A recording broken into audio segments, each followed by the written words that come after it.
വിപുലമായ പ്രചാരണത്തിന് പ്രിയങ്ക ഗാന്ധി അടുത്ത മാസം രാഹുൽ ഗാന്ധിക്കൊപ്പം വയനാട്ടിലേക്ക്.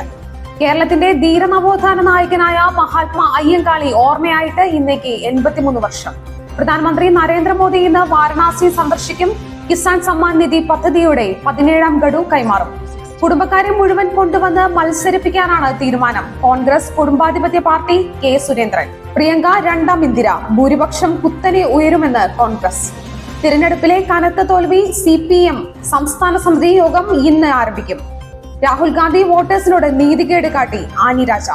മണിപ്പൂർ സംഘർഷം, മെയ്തേ കൂക്കി വിഭാഗങ്ങളുമായി കേന്ദ്ര സർക്കാർ ചർച്ച നടത്തും. തെരഞ്ഞെടുപ്പ് തോൽവിയിൽ അച്ചടക്ക നടപടി സ്വീകരിക്കണം. TN പ്രതാപിനെതിരെ poster. 5 മാസത്തിനിടെ ലഹരി കേസുകളിൽ ഉൾപ്പെട്ടത് 70 വിദ്യാർത്ഥികൾ. നാർക്കോട്ടിക് കേസുകളിൽ എറണാകുളവും കോട്ടയവും മുന്നിൽ.